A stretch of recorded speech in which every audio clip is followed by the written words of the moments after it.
what does health truly mean to you? I mean, is it simply about not feeling sick? Yeah. Because for many of us, that's kind of where our understanding often stops, right? But what if it's far, far more complex? Mm. Today, we're taking a deep dive into this incredibly rich and evolving concept of health itself. We're going to unpack its many dimensions, explore how diseases actually unfold, and reveal the powerful, sometimes surprising tools we have for prevention. Sounds great. We've pulled together some fascinating material from definitions that might completely reframe how you think to the practical mechanics of how communities actually prevent illness. It's so true. Our understanding of health, it's shifted dramatically over time.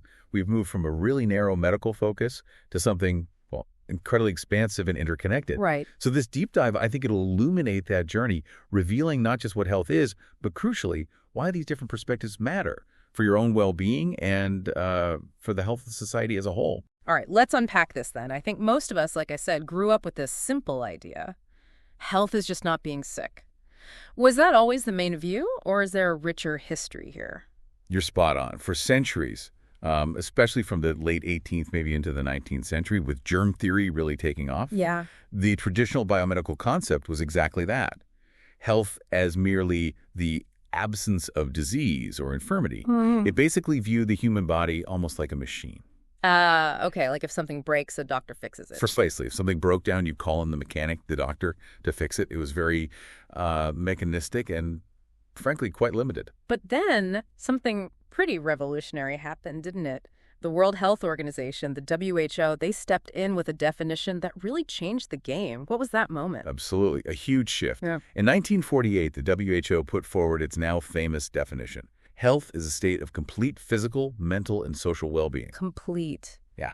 And not merely the absence of disease or infirmity.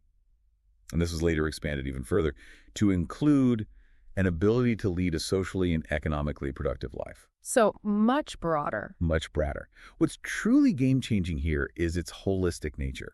It recognized health not just as, a medical state, but as a fundamental human right and a social goal.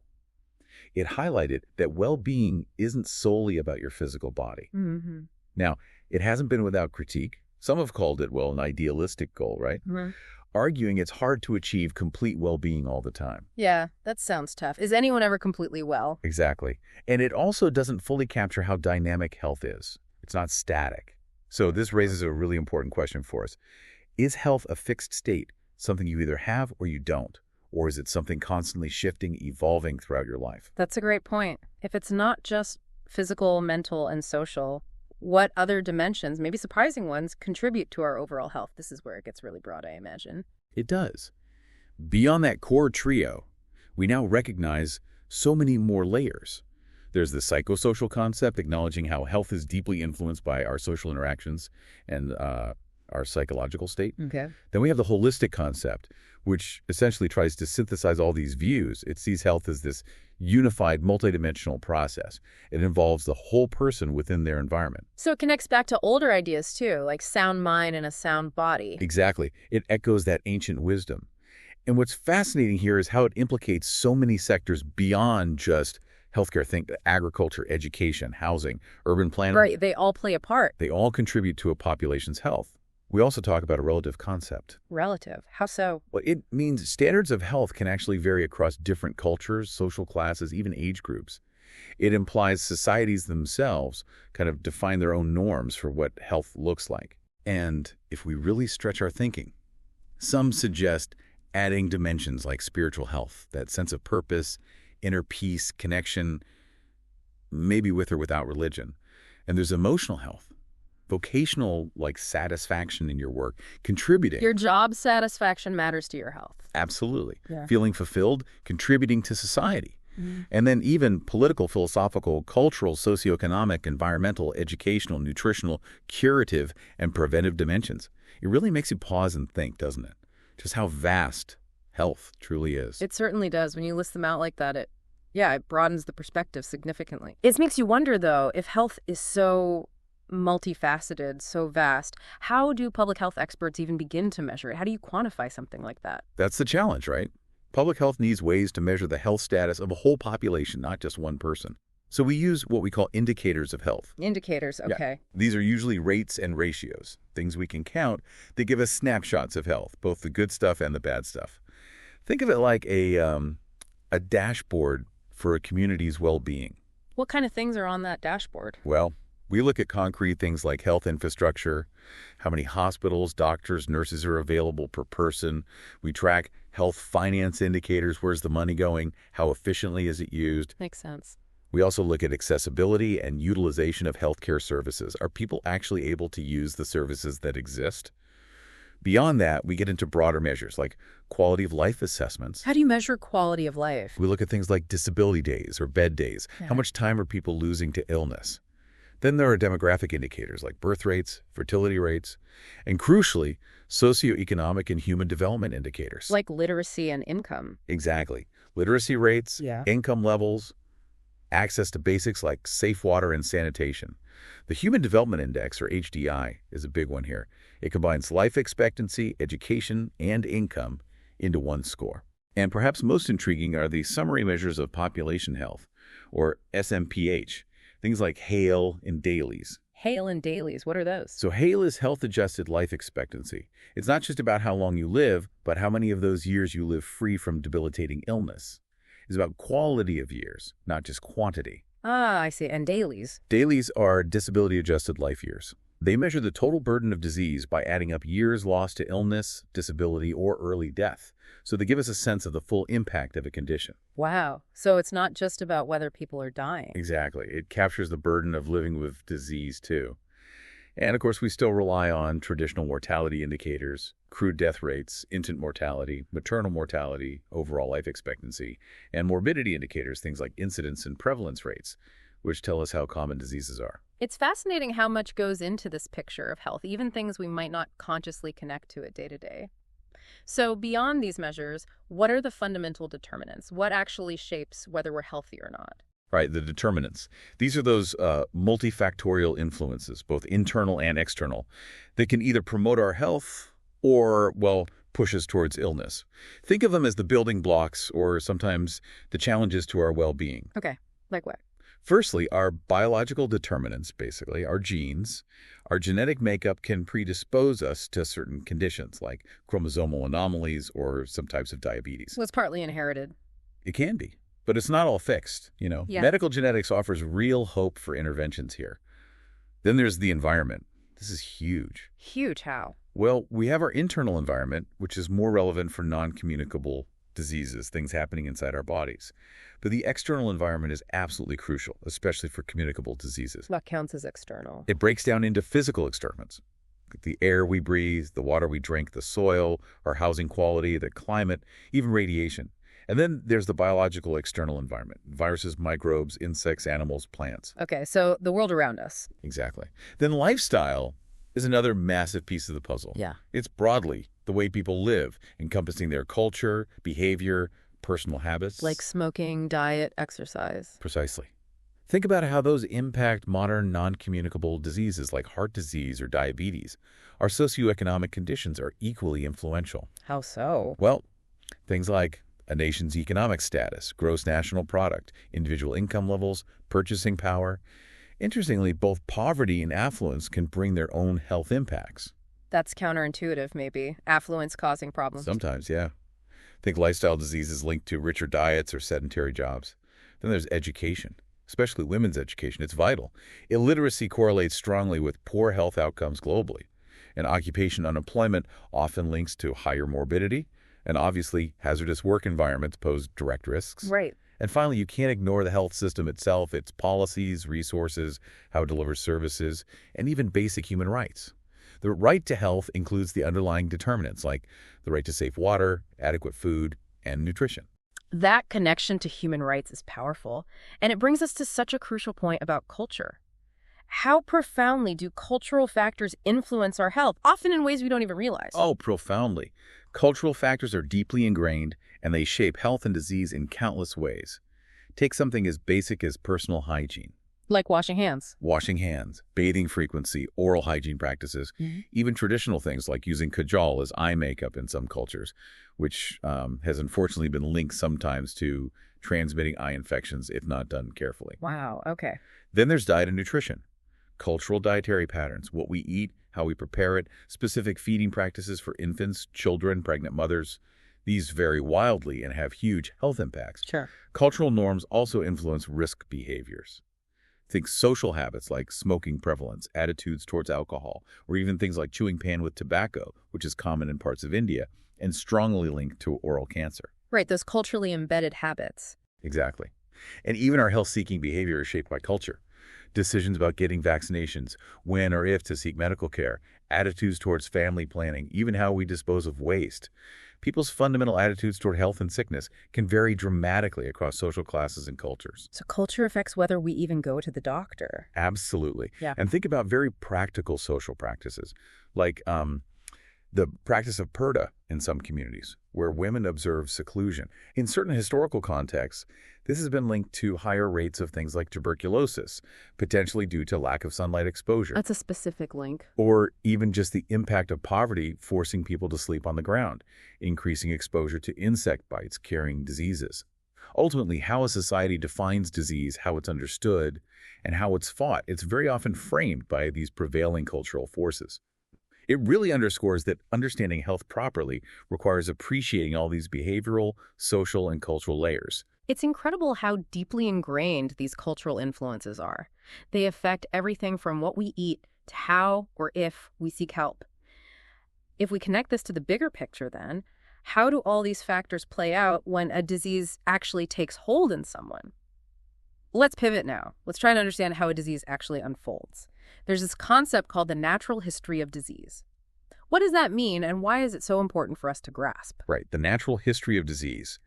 It basically describes the complete journey a disease takes from its absolute earliest stage, maybe even before symptoms appear, right through to its final conclusion. Conclusion being? Whether that's recovery, or permanent disability, or unfortunately to death.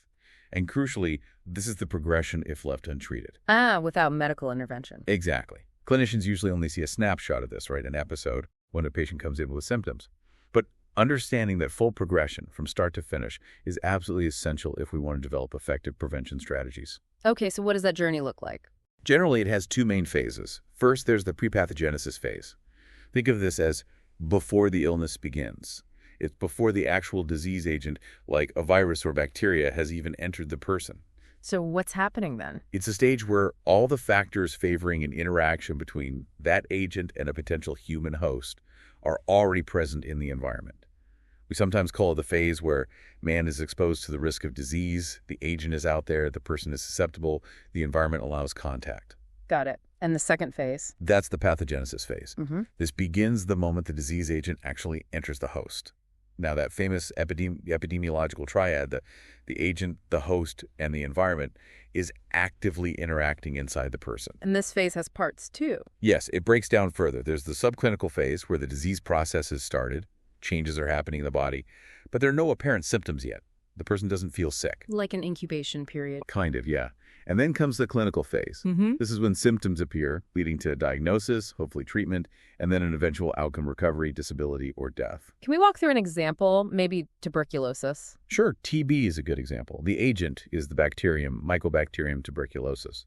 For host factors, well, it affects all ages, tends to be a bit more prevalent in males. It's not strictly hereditary, but inherited susceptibility might play a role. And things like nutrition matter. Hugely. Malnutrition significantly predisposes people to developing active TB. Previous infection or BCG vaccination can offer some immunity, but it's not perfect. And a critical factor is latent TB infection, where the bacteria are dormant in the body. Preventing this from becoming active disease later is key. Okay, agent, host. What about environment for TB? For environmental factors, historically, big improvements on living standards, better housing, less overcrowding, better nutrition, dramatically reduced TB rates in many countries before effective drugs were even available.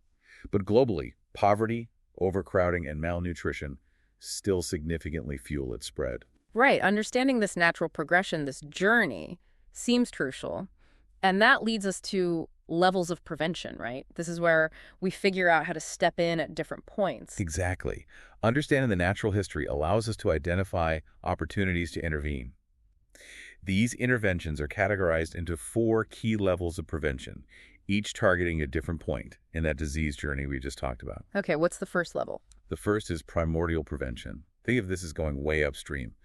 Its aim is to prevent the emergence of risk factors themselves in populations where they haven't yet become common. Preventing the risk factors, not the disease itself. Preventing the conditions that lead to the risk factors. It's about establishing broad societal conditions that minimize hazards. Think policies that discourage smoking initiation, promote healthy diets from childhood, ensure safe environments.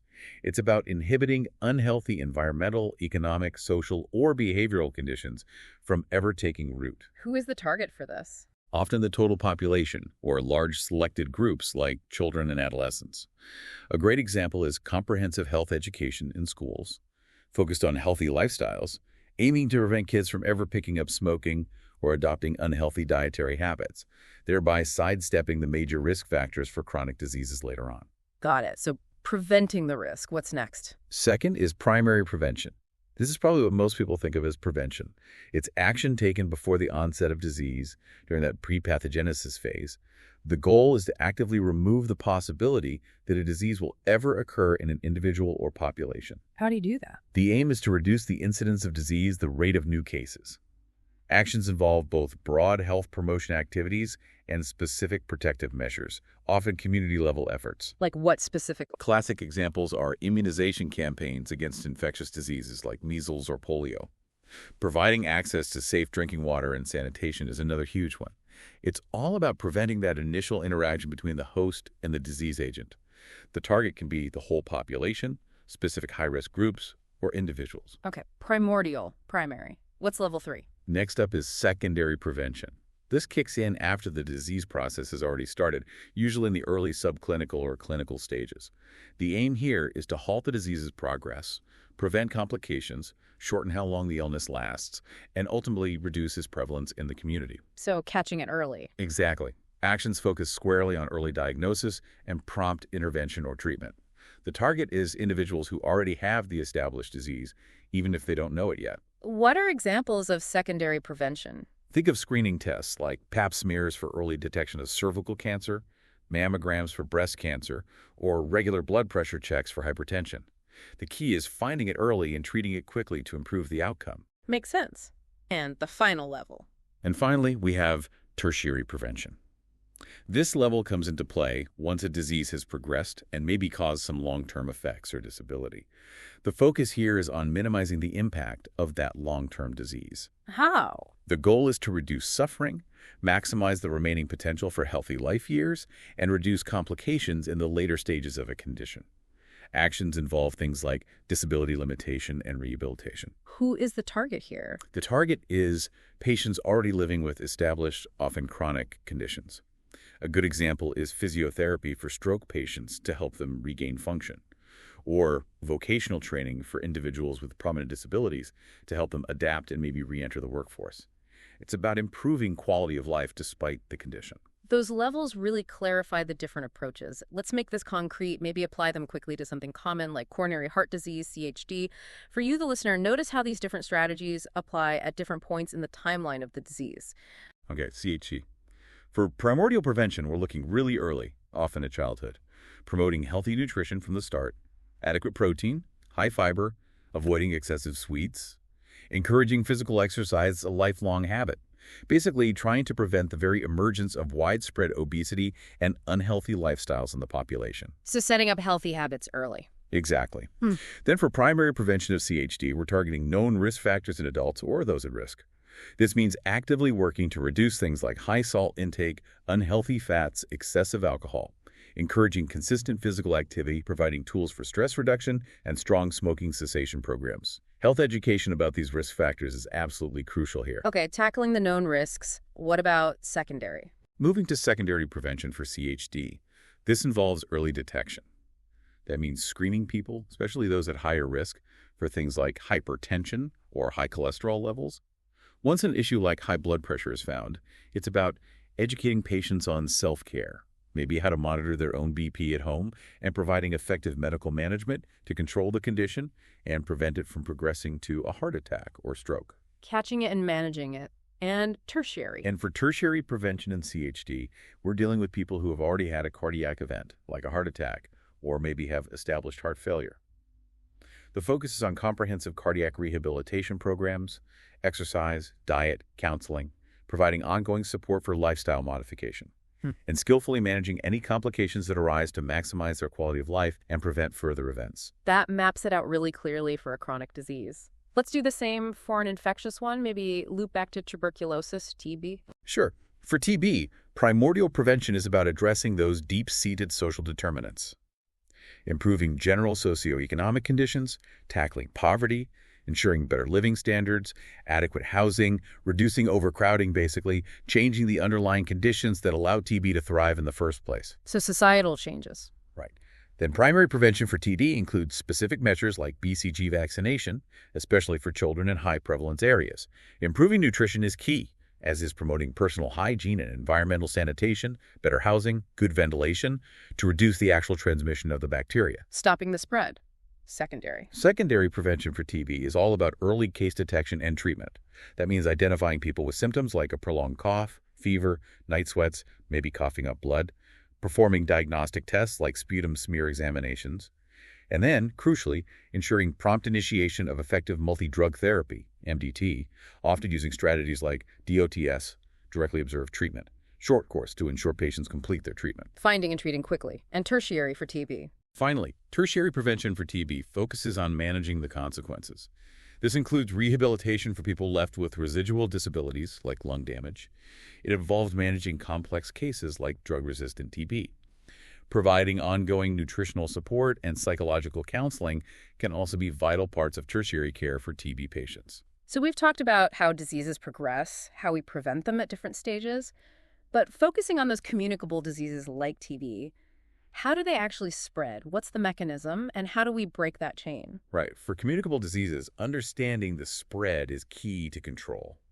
We often talk about the chain of disease transmission. You can imagine it as 3 essential links that must be connected for an infectious agent to successfully move from its source to a susceptible person. 3 links. If you can break any one of those links, you can stop the spread. Okay, what's the first link? The first link is the reservoir or source of infection. This is the starting point. The source is the specific person, animal, object, or substance from which an infectious agent passes to a host. The reservoir is broader. It's where the agent normally lives, multiplies, maintains itself, and survives, and from which it can be transmitted. So the reservoir is where it hangs out. Pretty much, yeah. Reservoirs can be human people who are actively sick cases, or carriers who harbor the agent and can spread it without showing symptoms themselves. Carriers can be incubatory before they get sick, convalescent after they recover but still shedding, or even healthy carriers. Some are temporary, some chronic. Humans. What else? Reservoirs can also be anonosis. These lead to zoonoses, diseases transmitted from animals to humans like rabies or bird flu. And sometimes the reservoir is environmental, like contaminated soil for tetanus spores or water for cholera bacteria. Okay, that's the reservoir. Link number 2. The second link is the modes of transmission. These are the actual pathways the agent takes to get from that reservoir to a susceptible host. How does it travel? How does it travel? It can be direct transmission, meaning an immediate transfer. This includes direct physical contact, touching, kissing, droplets spread from coughs or sneezes over short distances, or sexual contact. Okay, direct. What about indirect? Or it can be indirect, meaning there's some intermediate step or vehicle involved. This includes vehicle-borne transmission via contaminated inanimate objects. We call these fomites. Think contaminated bedding, toys, surgical instruments, or shared utensils. Food and water are major vehicles, too. Fomites, okay. It can also be vector-borne, where the agent is carried by a living creature, usually an arthropod like a mosquito transmitting malaria or Zika, or ticks spreading Lyme disease. Mosquitoes, ticks, got it. And finally, there's airborne transmission, where the agent travels on tiny droplet nuclei, dried respiratory secretions, or dust particles that can remain suspended in the air for longer periods and travel further distances than large droplets. Think measles or tuberculosis. Okay, reservoir, transmission modes. What's the final link? The third and final link is the susceptible host. This is a person or animal that lacks sufficient resistance to a particular infectious agent to prevent infection or disease if they get exposed. What makes someone susceptible? Various factors play a role: their existing immunity from past infection or vaccination, their age, sex, genetic factors, nutritional status, general health, presence of other diseases. All these can influence how likely they are to get sick if the agent reaches them. It's powerful, like you said, to think that if you break any link in that chain reservoir, transmission, or host susceptibility, you can stop the spread. So, given that chain, what are the general control measures we actually use for communicable diseases? How do we break those links? Exactly. Our control strategies are designed precisely to break one or more of those links, or as sometimes said, break one of the legs of the epidemiological triangle: agent, host, environment. Okay, how do we target the source? First, we have measures directed towards the source of infection, meaning we control the reservoir. This involves things like early detection and prompt, effective treatment of both clinical cases and carriers. Like finding and treating a typhoid carrier quickly stops them from spreading it. Treatment is key. What else? Isolation of infected persons or animals during their communicable period is important. Notification of certain serious diseases to public health authorities is mandatory. Think WHO requirements for plague or cholera. Sometimes, quarantine of healthy contacts who've been exposed might be used during the incubation period. Quarantine. Okay. For animal reservoirs, it means controlling the animal population or the disease within it, like controlling bovine TB in cattle. And general disinfection of contaminated items or fomites is also part of controlling the source. Okay, so controlling the source. How about interrupting transmission? Second are actions directed toward the channels of transmission. We try to interrupt those pathways the disease travels. This involves fundamental public health measures like protecting the water supply through filtration and chlorination, ensuring food hygiene, simple but vital things like hand washing, proper cooking, safe food storage. Basic sanitation stuff. Absolutely. And robust vector control measures, where needed spraying insecticides for mosquitoes, using insecticide-treated bed nets, managing the environment to reduce breeding sites, sometimes controlling stray animals that might carry vectors. Proper disposal of human waste, night soil, and solid waste is also critical. And general disinfection procedures in healthcare settings and communities. Makes sense. And the last part, protecting the host. And finally, protection of the susceptible population. This involves trying to increase individual resistance so that even if people are exposed, they don't get sick. The cornerstone here is immunization. Vaccines are one of our most powerful tools against diseases like polio, measles, diphtheria, tetanus. Vaccines, right. We can also sometimes use immunoprophylaxis, giving preformed antibodies or chemoprophylaxis, giving preventative drugs to high-risk individuals before or shortly after exposure. Personal protective measures fall here too, like individuals using mosquito nets or repellents.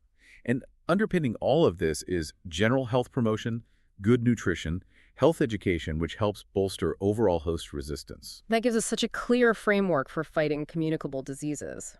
But let's shift gears slightly one last time. What about chronic diseases? Things like heart disease, cancer, diabetes, they often don't have that clear single agent or that simple chain of transmission. What are the big challenges in understanding their natural history and tackling them effectively? That's a really important distinction.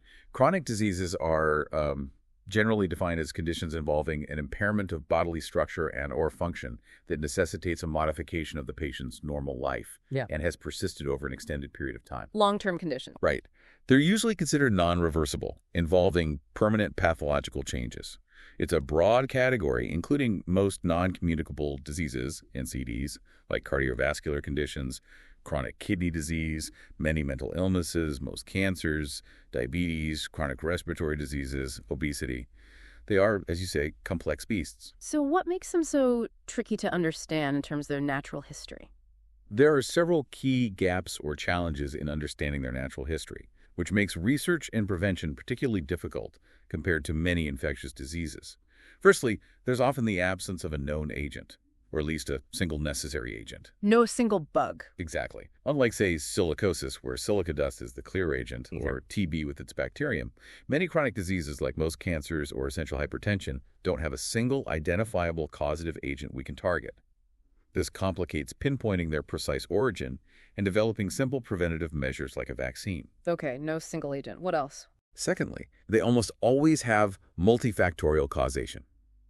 Chronic diseases are typically caused by a complex interplay of multiple factors: genetic predisposition, environmental exposures, lifestyle choices. Like we talked about with CHD. Precisely. Coronary heart disease involves diet, smoking, physical inactivity, genetics, stress, maybe inflammation, and more. This tangled web of causes makes understanding the exact contribution of each factor and designing interventions far more intricate than tackling a single infectious agent. That complexity must be a real turtle. It is. Thirdly, they often have a long latent period. The time lag between the initial exposure or the start of the disease process at a cellular level and the eventual appearance of clinical symptoms or diagnosis can be incredibly long, months, years, even decades. Decades, wow. Yeah. Think about linking smoking that started in teenage years to lung cancer diagnosed 30 or 40 years later. This long latency makes it really difficult to definitively connect specific exposures to later health outcomes, both for researchers and for individuals trying to understand their own risks. I can see that. Any other big challenges? Yes, their onset is often indefinite or insidious. Unlike the often sudden onset of many infectious diseases, chronic conditions tend to develop gradually, often without distinct sudden symptoms in the early stages. It's hard to pinpoint the exact moment someone got type 2 diabetes or when their arteries started hardening. It just creeps up. It often just creeps up. And finally, the complex underlying cellular and molecular changes, those intricate agent-host interactions, even when the agent is more of a risk factor, are often still poorly understood for many chronic diseases.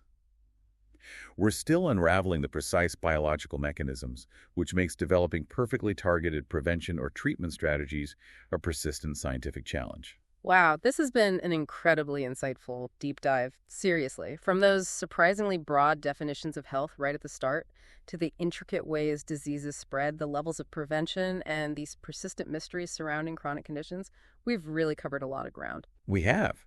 And if we try to connect it all back, I think what really stands out is just how profoundly interconnected everything is. Our bodies aren't isolated machines. Our health is shaped by our environment, our society, our access to resources, our behaviors, and yes, even deeply ingrained cultural factors. It's all woven together. So what does this all mean for you listening right now? I think it means that health is far, far more than just what happens in a doctor's office or a hospital.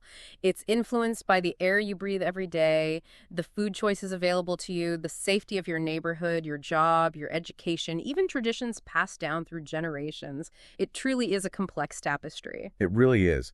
And maybe this raises an important question for you to consider as we wrap up. How might understanding this multifactorial nature of health and disease, seeing it shaped by everything from cultural roots and social conditions to its natural biological progression and the challenges of prevention, how might that change how you think about your own well-being and perhaps the health of your community? Yeah, are there subtle factors in your own life or in your surroundings that maybe you see a bit differently now after this conversation? Something to think about. Thank you so much for joining us on this deep dive. Until next time, keep exploring, keep questioning, and keep learning.